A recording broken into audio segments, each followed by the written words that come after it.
Can artificial intelligence replace God? That question may sound provocative, but in an age when we turn to algorithms for answers, guidance, and even comfort, it matters deeply.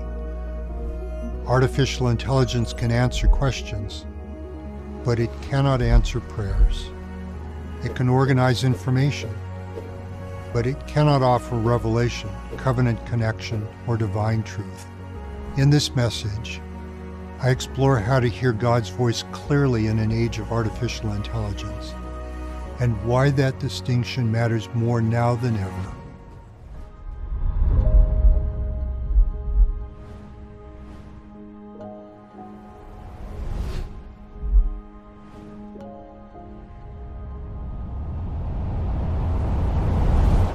Hello, my name is Gerrit Walter Gong. Gerrit's a Dutch name. Walter, my father's name, is an American name. Gong, of course, is a Chinese surname. I'm the only person I know with a Dutch first name, American middle name, and Chinese last name. I'm a Silicon Valley kid. The term Silicon Valley came into use as I was coming of age. My father co-authored a physics textbook called Mechanics with a man who won a Nobel Prize for researching semiconductors and discovering the transistor effect. In fact, Moore's law, that semiconductors on a silicon chip double every 18 to 24 months, and their applications helped make Silicon Valley, Silicon Valley. My father, Professor Walter A. Gong, was a compassionate and brilliant educator. He spent his life developing models that emphasize agency, responsibility, and the divine potential of every individual. His perspectives taught me to see our roles, knowledges, and experiences as sacred, relational, and interconnected. During my U.S. State Department days, I was part of the team that helped Secretary George P. Shultz research and write the shape, scope, and consequences of the age of information. As I'll discuss later, today's 21st century concentrations of information, capital, and technology in AI make it powerful and impactful in unprecedented ways. Now I serve as a faith leader in a global Christian faith.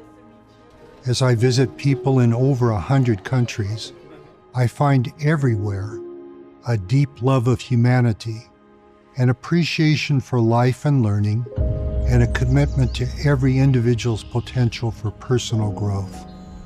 Everywhere, I also find deep concern about AI, a defining issue of our time. The Internet of Things is becoming the artificial intelligence of things. Everything's becoming connected. Our phones, watches, doorbells, cars, factories, energy grids. Virtually everything around us is collecting and communicating, and that information is being interpreted, analyzed, and acted upon. Acknowledging these remarkable trends, I prepared 6 brief episodes. I titled them Faith, Dignity, and Human Flourishing, Hearing God's Voice in an Age of Artificial Intelligence. I want to be clear about real challenges and concerns, but I also want to talk about AI from a perspective of faith and hope. I want AI and related technologies to change our world for the better, to narrow digital divides, to expand human flourishing, and to enhance faith, moral clarity, human meaning, and possibility. Currently, the generative pre-trained transformers we call AI refer to technology that uses algorithms to perform tasks typically associated with human intelligence or creativity, such as understanding languages, recognizing patterns, making decisions, and generating ideas. AI may function with substantial autonomy and in ways that humans cannot predict, explain, or control with certainty. Today's AI combines sophisticated natural language query and response, advanced reasoning, and inventive patterns of algorithms that are learning to speak nature's language. AI can frame and iteratively solve challenging practical problems, what is called hill climbing. And AI can recursively write code. Imagine AI writing AI. These new AI capacities promise advances, but also disrupt established patterns in our work, social, and personal lives. In recent months, I've met with business and religious leaders, technology experts, academics, policy specialists, media, and government officials in Silicon Valley, as well as in Istanbul, Rome, Salt Lake City, Athens, locations that represent faith and religious tradition. We're grappling with AI's increasing capacity and the fundamental issues these new capacities raise. Here are just some of the many concerns advancing AI invites us to consider. Can safe and ethical human-centric AI create opportunity and employment and education for more people in fair ways? Can safeguards and benchmarks help AI be accurate, honest, and respectful as it portrays all individuals? As AI mimics voices, generates images, and produces narratives, it blurs the boundary of real and unreal, true and untrue, enduring and fleeting. How will we discern deep fakes? How will we decide what things generated by AI are appropriate and inappropriate? What principles and values should guide human relations with AI, especially as pervasive AI agents access personal information, affect privacy, determine workflows, and interact as information sources, counselors, and companions? What business models and societal values will define which AI companies and models thrive? Who will be able to access AI? With what content? At what cost? As AI becomes more capable, how do we preserve and promote divine principles of work, moral agency, accountability, and personal growth?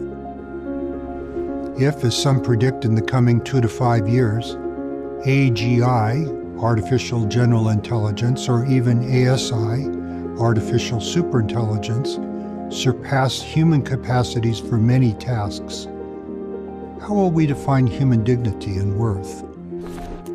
And because the race for AI superiority increases polarization, contention, and competition among individuals, corporations, and countries, how can we preserve peace, unity, and community? As someone who has worked for years at the intersections of faith, learning, and global policy, I see artificial intelligence not only as a massively consequential technological development, but also as a profoundly significant moral opportunity to reflect on who we are and to determine how we act in today's world. In this transformative era, I invite us to remember signpost truths. As children of a loving God, we possess moral agency and the capacity for covenant community. We're responsible and accountable for our choices. Our choices shape our judgment, character, and personal growth. We each have divine worth and dignity. Compassion and integrity are hallmarks of human trust, and for believers, manifest the way, the truth, and the life offered by discipleship in Jesus Christ. When we truly understand who we are, we can approach AI and other new technologies with greater confidence, purpose, and wisdom. 3 gospel-centered guideposts can guide our personal use of AI. First, rely on the Spirit. Let technology support, not supplant, revelation, personal study, and covenant living. There is no substitute for studying it out in your own mind and feeling the Lord's spiritual confirmation in your heart and mind. Second, practice wisdom. Apply wise judgment informed by doctrine and our own lived experience. Third, choose trusted sources. Anchor understanding in Scripture, prophetic counsel, and reliable information. I'm inviting us to be thoughtful and intentional about our use of AI as a tool on our journey of discipleship. On a piece of paper, please write artificial intelligence at the top, opportunities on the top left, and challenges on the top right. Consider your AI opportunities. Where and how might AI help you and those around you? Challenges. Where could AI detract or limit you or those you care about? Learning, organizing, connecting. How can AI be a positive or negative influence in your personal choices and relationships? I want to discuss how AI affects our 4 basic relationships: with deity, thou; self, I; society and others, they; natural world and environment, it. Thou, I, they, it. Each relationship is core, and AI affects all 4.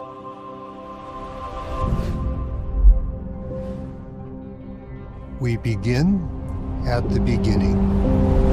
In the beginning, God created the heaven and the earth.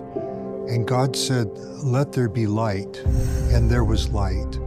And God saw the light, that it was good. You may or may not consider yourself spiritual or religious, but each of us have personal moments of reflection, reverence, even transcendence. We feel present. We feel purpose and connection. This occurs in part because all things denote and bear record of their Creator. Put another way, God is God. Some talk too glibly about AI becoming God or godlike AI. Even if AI training changes, or if we achieve AGI, artificial general intelligence, or ASI, artificial superintelligence, we know reasoning, even superhuman reasoning, has limitations. Man is not, and certainly divinity is not, defined solely by reasoning. AI is not and cannot be God. AI can answer questions, but it cannot answer prayers. It may organize thoughts, but it cannot offer covenant relationships or blessings. Platforms and technologies cannot substitute for authentic, divine, and human connection. Humans source AI training data. Humans inject and align AI moral and ethical principles. No wonder we notice human biases, assumptions, and values in AI answers and AI personas. Perhaps reflecting our human zeitgeist, AI models sometimes reflect the will to power, sycophancy, narcissism, bias, deceit, self-preservation. Through it all, we know artificial intelligence cannot replace revelation or generate truth from God. AI is math, and math is not conscious or alive. God is our ultimate reality. He is perfect, compassionate, and omniscient. He never hallucinates. He never makes things up. He always tells the truth, and it is the truth. Please do not allow AI to come between you and your personal relationship with God. As a creation of God, man can create AI, but AI cannot create God. By its nature, artificial intelligence is in some ways always artificial. Deity is never artificial, at any time, in any way. The world's great religious, philosophical, and ethical traditions have guided human civilization and society for millennia. We need that wisdom and values to help anchor AI today. The Vatican statement on AI, called Antiqua and Nova, Old and New, begins with a clarion reminder. Our human stewardship for the created world includes governing the gift of intelligence so it enhances human progress and the common good. In the Jewish tradition, the Rabbah describes a profound difference between a human soul and artificial intelligence. In an Islamic perspective, the Adamic covenant signifies the primordial moral bond between humanity and God vertically and among human beings horizontally. In my faith tradition, that of a global Christian faith, we believe the spirit and the body are the soul of man. The elements are eternal, and spirit and element, inseparably connected, receive a fullness of joy.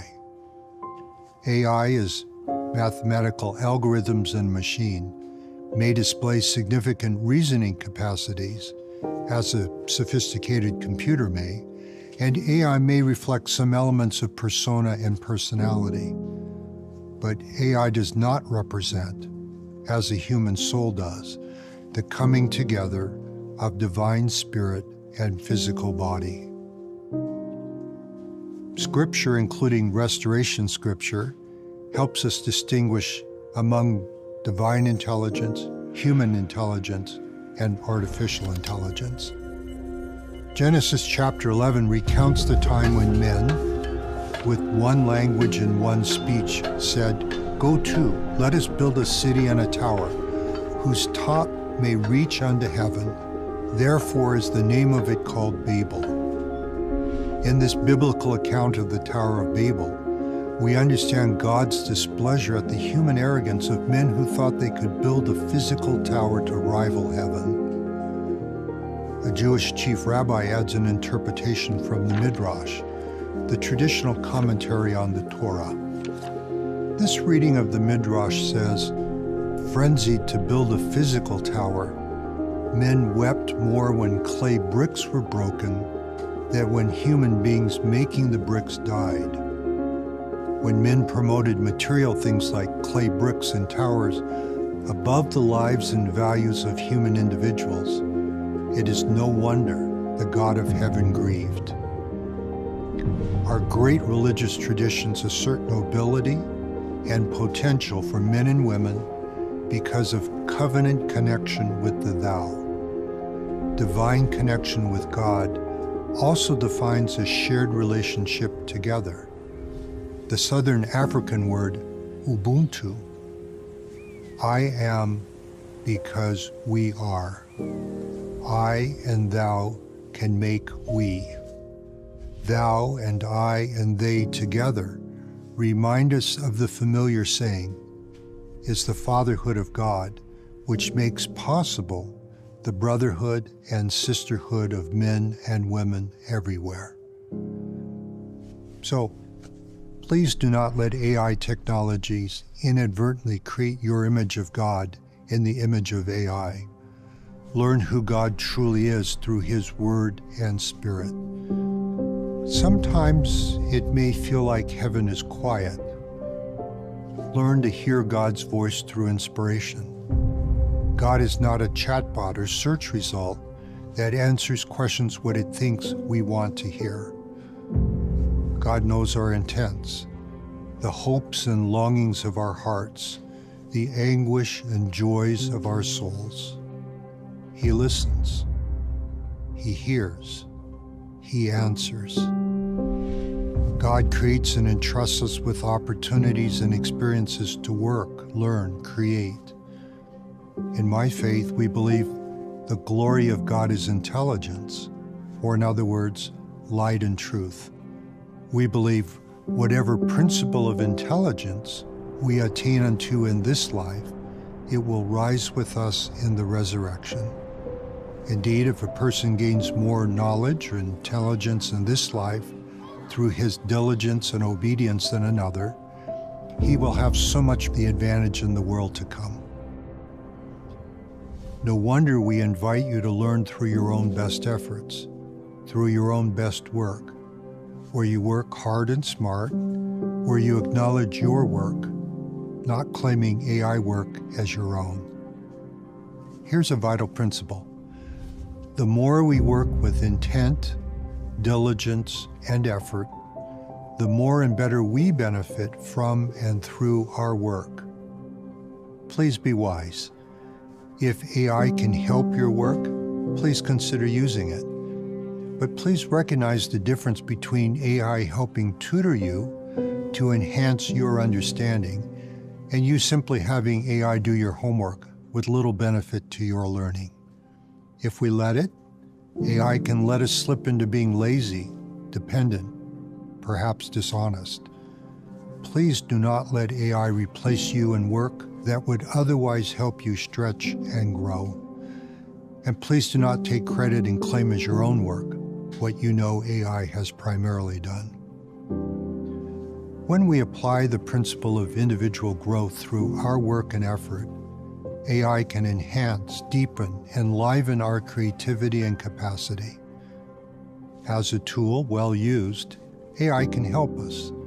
This is especially true when we're doing and growing through our efforts and work. Specifically in a religious setting, we do not grow spiritually if we let AI write our talks or lessons, or do our seminary or institute homework. While AI can be a useful tool for online research, editing, translation, and other tasks, we should not use AI to create or write our initial drafts or final versions of our spiritual messages. Let spiritual preparation and personal testimony lead.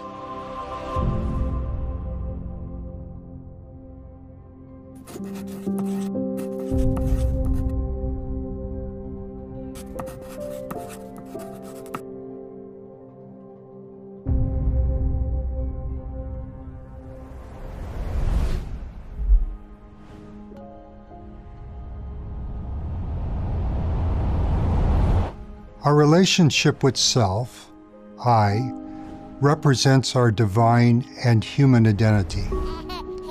Naturally, we take pride and find meaning in our work. Yet as AI becomes increasingly capable, we may need to rethink purpose and meaning in human work as AI displaces some jobs and as AI opens many new work opportunities. For a long time, we've defined ourselves on what human beings can do that machines, even intelligent machines, cannot do. Yet as artificial intelligence makes some forms of intelligence a kind of commodity, we're challenged to redefine ourselves beyond intelligence. We can place greater emphasis on what really makes us human, enduring characteristics such as faith, compassion, love, humility, empathy, forgiveness. Do you like to play games like tic-tac-toe, chess, or maybe Go? If you go first and know how to play, you can always win or draw a game of tic-tac-toe. If you go second and know how to play, you can always tie a game of tic-tac-toe. This is because tic-tac-toe has limited moves. We call it a solved game. Good players can always win or draw. Chess, of course, is more complicated than tic-tac-toe. In chess, each side has 16 pieces and a seemingly infinite number of moves in any situation. Named for estimates done by Claude Shannon, the Shannon number says there are 10, followed by 120 zeros, possible moves in chess. This assumes about 30 legal moves per position and a typical chess game of about 40 moves. With so many possibilities and complexities, many assumed chess would never be a solved game. We thought human skill and strategy would always dominate chess mastery. That was until a powerful computer called Deep Blue was programmed and trained to play chess. In 1997, under tournament conditions, Deep Blue defeated the then reigning human chess champion of the world, a Russian grandmaster named Garry Kasparov. The Deep Blue computer won 3.5 games to 2.5 games, where 0.5 indicates a draw. How? Deep Blue test played millions of different positions over days and hours without needing to rest. Deep Blue was never surprised or psyched out. Also, Deep Blue learned to play a specific individual, Garry Kasparov. Deep Blue knew every game Kasparov had ever played, even how he used specific pieces like bishops. Deep Blue learned to beat Kasparov. Sophisticated and complicated in its own way, Jeopardy is a game of memory and inventive analytical skill. A Jeopardy game draws on hundreds of categories and questions: history, literature, geography, even quirky questions like name the U.S. states whose names begin with the letter C, and arrange them in order according to the per capita gallons of ice cream their citizens consume in presidential election years. That's supposed to be a joke. Jeopardy also includes speed and timing, and therefore nerves. In 2011, Watson the computer defeated Ken Jennings, one of the winningest human Jeopardy champions of all time. Jennings noted Watson, unlike a human, never hesitated, never doubted, and never flinched before pushing the answer button. This reality raises a profound question. When and where should humans be in the loop, with time to pause and reflect before we allow AI to push some buttons? A third game thought insoluble was Go. In the game of Go, players alternate placing either black or white pieces on a board. You win Go by encircling your opponent's pieces.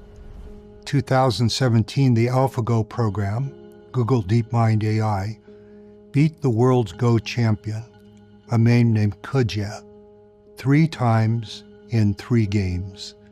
The defeated human champion called AlphaGo the God of Go.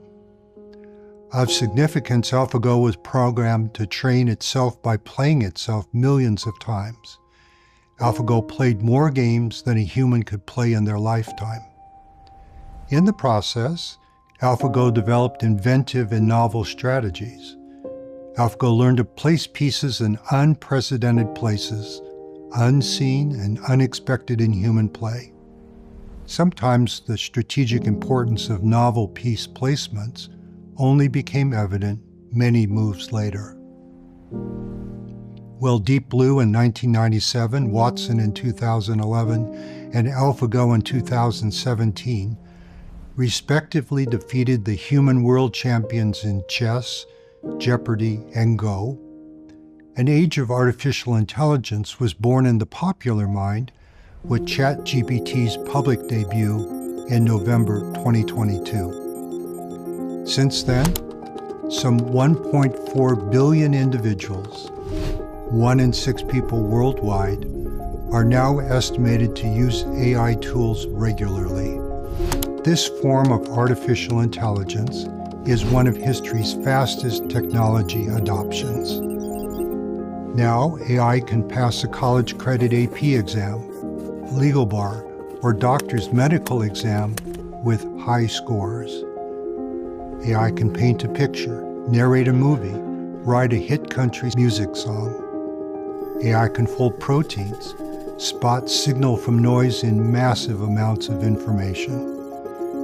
Artificial intelligence can manage inventory, spot consumer purchasing trends, tweak, monitor, send personalized advertising messages to millions of people. Some want AI advice on matters of human judgment and interest, including things of the heart. But in it all, please begin by knowing God's plan for you. You are not a random data point in an unfeeling algorithm. You're a beloved child of God, a child of the covenant, a disciple of Jesus Christ. Your eternal worth is not calculated by likes, trend lines, or predictive analytics. No machine can measure your divine potential. Each individual matters. All of us are unique. If we're not careful, we may inadvertently allow algorithms to define us. Research shows some people overtrust AI. This is because we may think a chatbot knows more about the world than we do, or because we may think a chatbot does not have human problems. Technology cannot tell us who we are or what we should do. Our individual moral agency means we can choose, with God's help, our path and priorities. God invites us to act in faith, choose wisely, and grow through lived effort and experience. With God's help, we can chart a path of personal growth and discipleship that algorithms will never fully comprehend. Let AI inform, but you decide with the Lord. Your identity and your agency are sacred.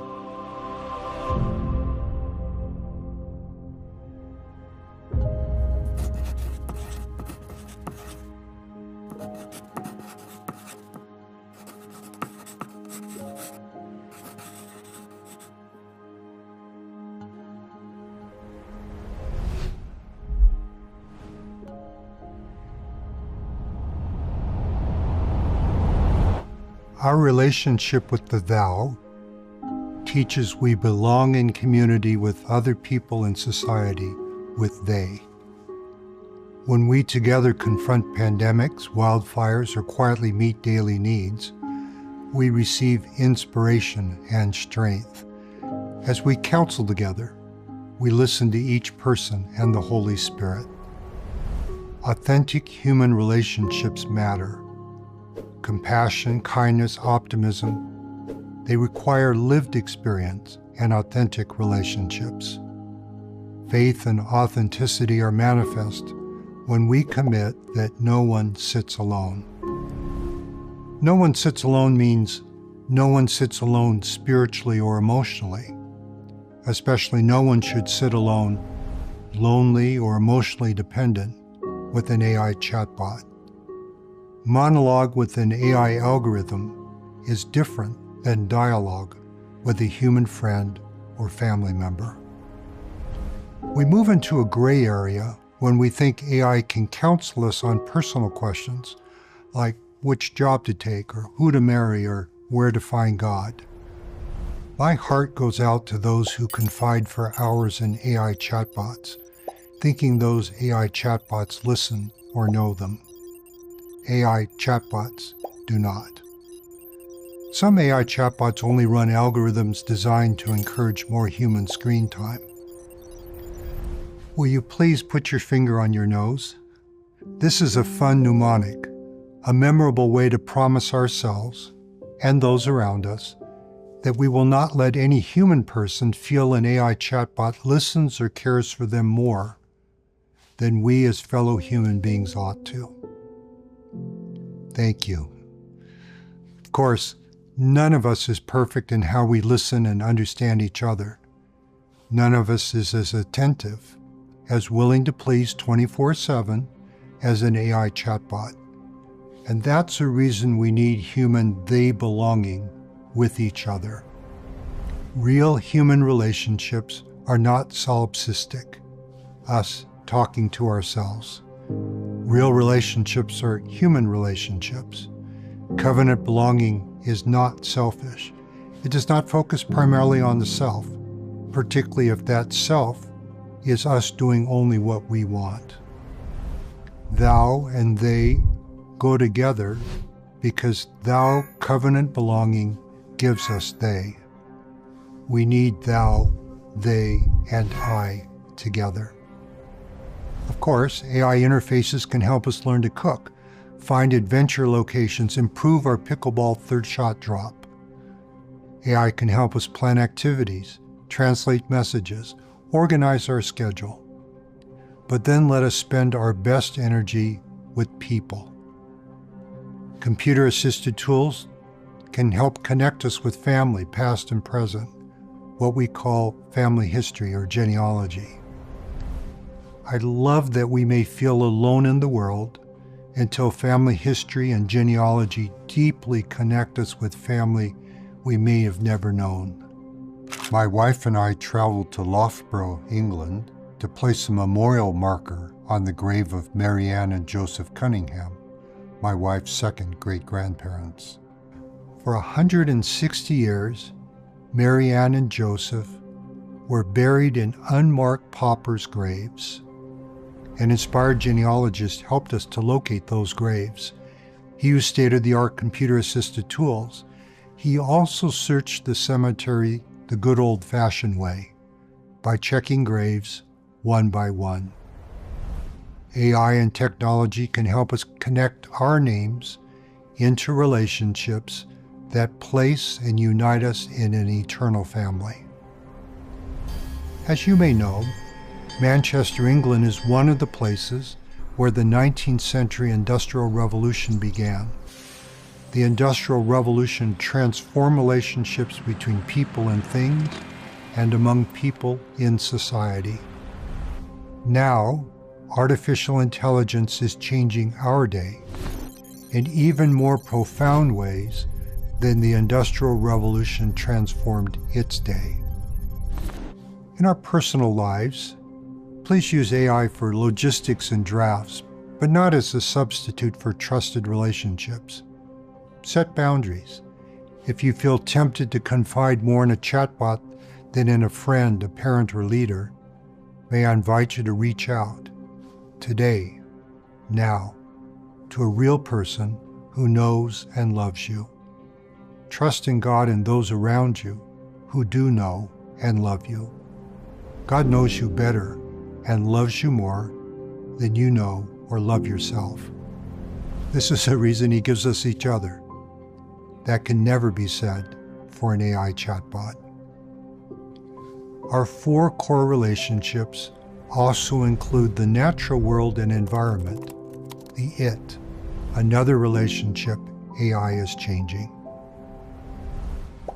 Prioritize real conversations with real people. Let algorithms assist, but spend your best energy with people.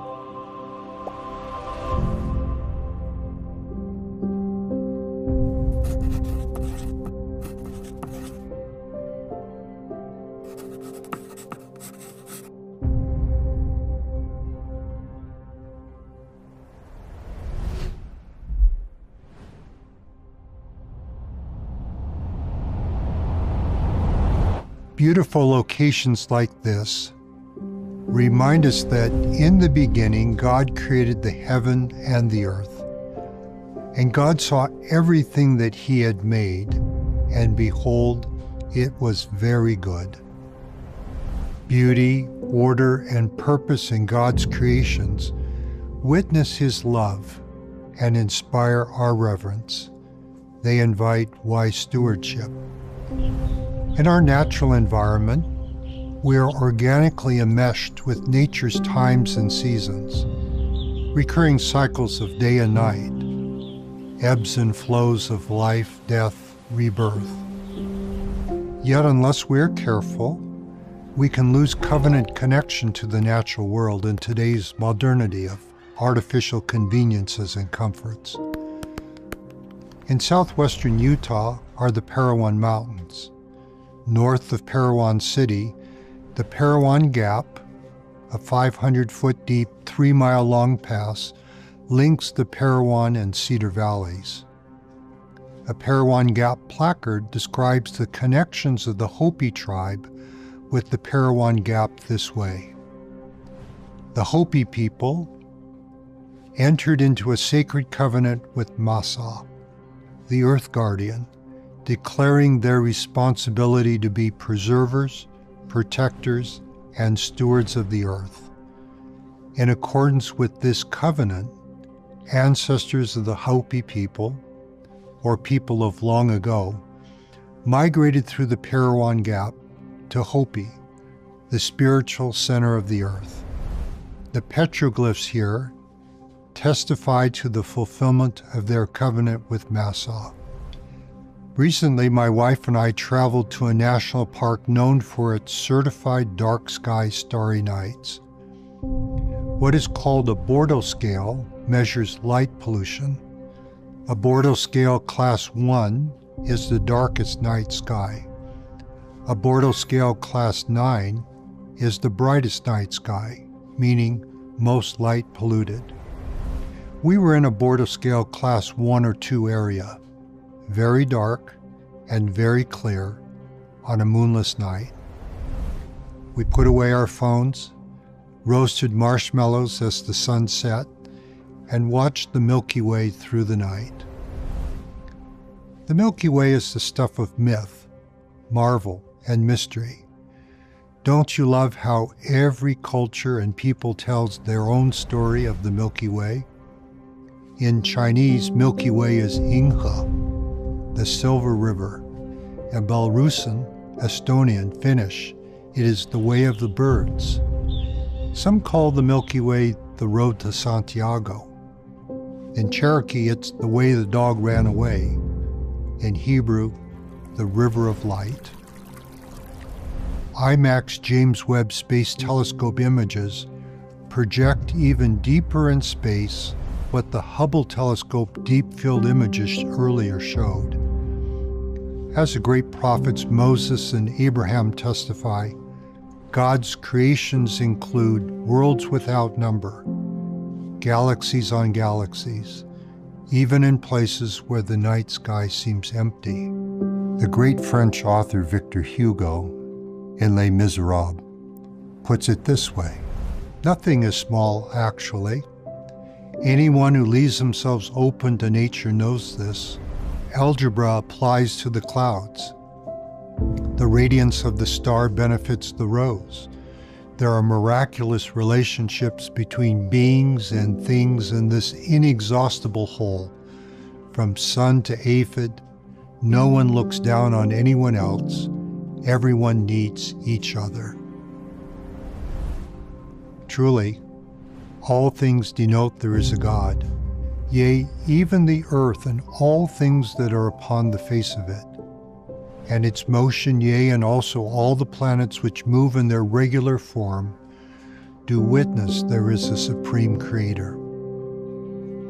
Yea, all things which come of the earth, in the season thereof, are made for the benefit and the use of man, both to please the eye and to gladden the heart.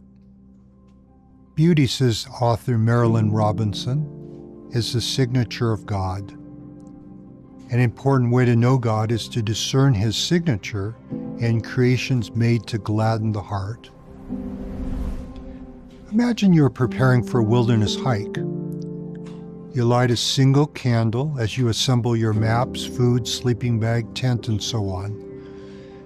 Because of the light in the room, you do not notice the candle. Now imagine you turn off the light in the room.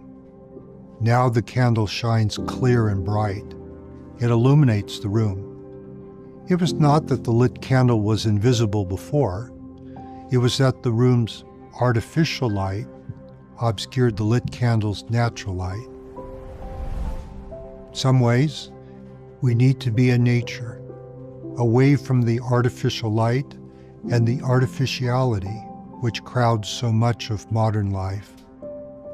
There we can see God's light, not as a single candle, but as E.B. White put it, as the combustion of stars. Digital screens can serve us, but they can't substitute for the testimonies of nature and the natural world. AI cannot replace sunlight, wind, and natural wonder. Digital exchanges are at best a poor substitute, or at worst a counterfeit, for what we live through our senses, hearts, and minds. Our physical and spiritual senses and abilities are God-given, in part so we can experience time, space, and physicality, including the stunning revitalizing beauty of our physical world and environment. As the race for AI compute intensifies, many express concern for the natural resources AI consumes and AI's impact on our environment. AI queries often consume more compute time and energy than traditional computer operations. AI data centers require significant amounts of land, electricity, and water. The intricate supply chains needed to build AI systems also tax our natural environment.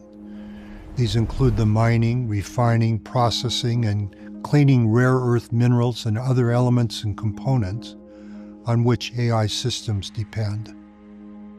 Also, demand for AI services continues to increase, so we need to approach the expansion of AI infrastructure with wisdom and concern for our natural world and environment. Beyond these impacts on our natural environment, we need continually to ask about how we allow AI to influence our personal, inner environment and the environment we create around us. Studies estimate that U.S. adults average 5 to 6 hours a day on our phones, computers, and televisions. Teenagers spend 8 to 9 hours a day engaged with their screens. We know excessive screen time can contribute to depression and anxiety. Overdependence on social media and artificial intelligence can damage self-esteem, confidence, and contribute to mental health challenges. Excessive screen time also comes at a high opportunity cost. Imagine all the things we could do with that time. So, as the saying goes, please make time to touch grass. If you find you're more comfortable on your phone than with people, or that it's keeping you from the delight, serendipity, and spontaneity inherent in God's nature, now's a good time to change. Find again the serenity, calm, and assurance that comes when we re-immerse ourselves in the order and beauty of creation. Let quiet, natural places put our daily personal concerns in perspective. Watering a plant, nurturing a garden, they can restore equilibrium. It can uncrowd an apartment. It can unclutter a mind.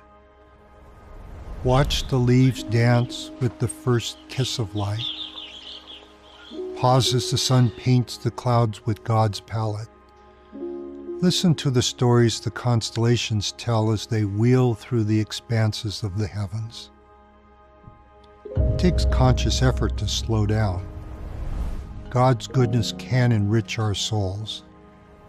Today's noisy, cluttered, polluted world can make it hard to be still and know that I am God.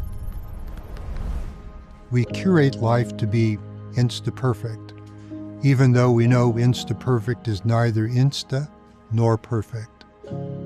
Only when we turn off the kitchen fan do we remember how noisy it is.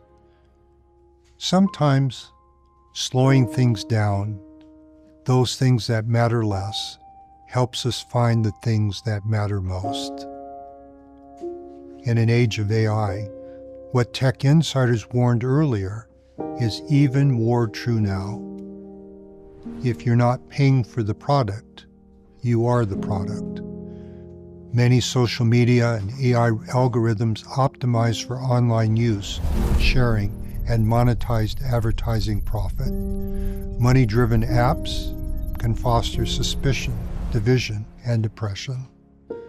Also telling is that the tech gurus, who most understand the tech, protect their children from excessive social media use. When I can't get out to hike, I sometimes curl up with an actual hardcover book, like the journals of John Muir, one of America's great conservationists. This great naturalist helped champion Yosemite as one of the first U.S. national parks. Here's a Muir journal entry from 23 June from his book, My First Summer in the Sierras. quote, "Oh, these vast, calm, measureless mountain days, inciting at once to work and rest, days in whose light everything seems equally divine, opening 1,000 windows to show us God. Nevermore, however weary, should one faint by the way who gains the blessings of one mountain day, whatever his fate, long life, short life, stormy or calm, he is rich forever." Can we use AI to deepen experience with nature? Yes. A chatbot can suggest hikes, parks, seasonal activities. It can create a nature scavenger list. It can identify plants or insects. But the real exploring happens when we go exploring. Step outside digital reality into physical reality.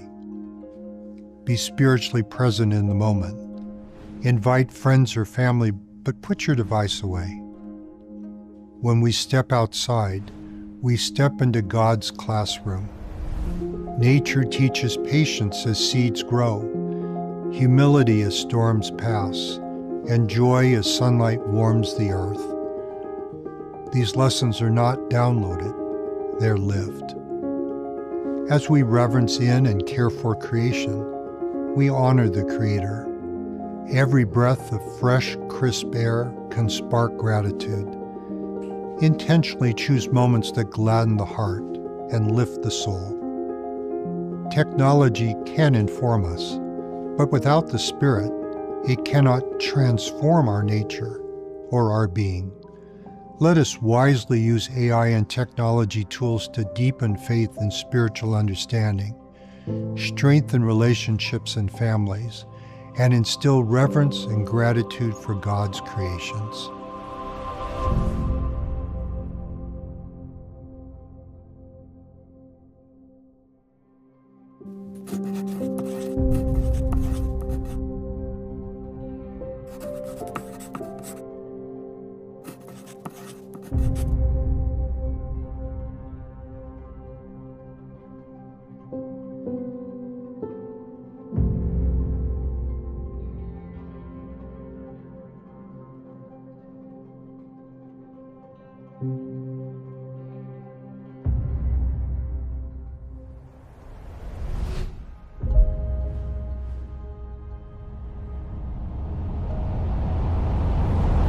Discipleship is a covenant journey. AI is a tool. When we rely on the Spirit, practice wisdom, and choose trusted sources, technology can help us deepen our relationships with God, thou, self, I, others, they, and the natural world and environment, it. In our conversation, I invited us to first set guidelines for how you will use AI so AI does not get between you and your personal relationship with God. Second, write down 3 truths about who you are: a child of God, a child of the covenant, and a disciple of Jesus Christ. Place them somewhere visible. Each time you see them, pause and remember. Third, send one thoughtful message that you write yourself, or visit in a personal and meaningful way a family member, friend, roommate, or neighbor. Fourth, spend meaningful time in nature. Silence your notifications.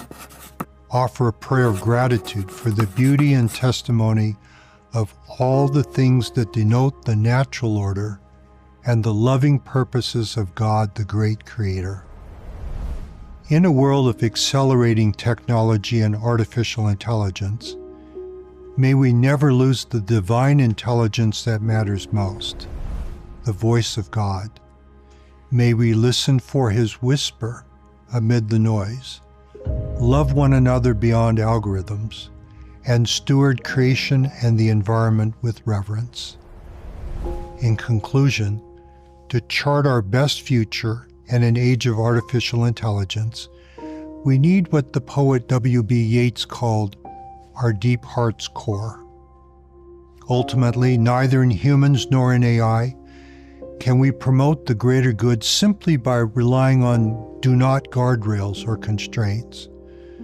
Particularly at this critical juncture in AI capacity and potential, we owe it to ourselves to prioritize AI, which increases opportunities for what I call an AI gift of human possibility. An authentic AI gift of possibility can expand human agency and dignity, prioritize learning and enlarge human character, and empower individuals to find dignity, place, and purpose as each contributes to the greater good. I want AI to be morally grounded and to have a moral compass. I want AI which inspires and enables anyone, anywhere, to have the possibility to become anything. We should design AI to help give this gift of possibility to all. I close with a personal experience that illustrates anyone, anywhere, having the possibility to become anything. Recently, I visited the small island of Nevis in the Eastern Caribbean.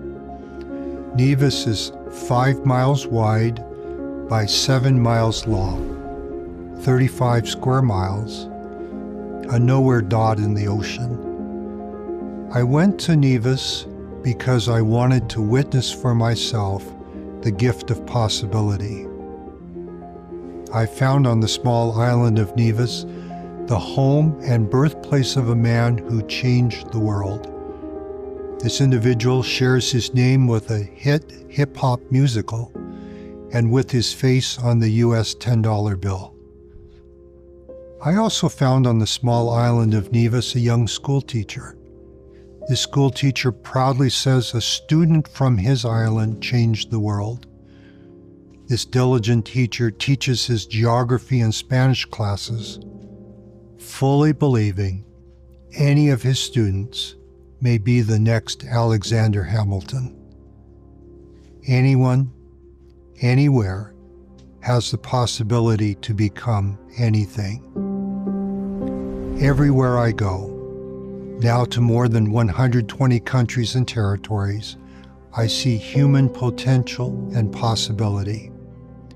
With AI, we should promote human agency and enlarge human capacity. We want each individual to flourish as we contribute to the greater good, enlarge abundance, and share prosperity. It's why we need faith, moral agency and moral compass, and the gift of possibility in an age of artificial intelligence.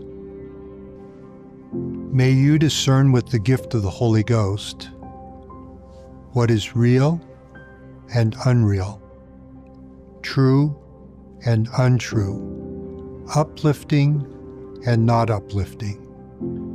With faith and righteous intent, please choose wisely to follow Jesus Christ. Work with faith, obedience, and diligence to become all you can become as a child of God. Trust and believe in God. May He bless you with every opportunity to learn and serve, with every good gift and enduring joy, I pray. In the name of Jesus Christ, amen.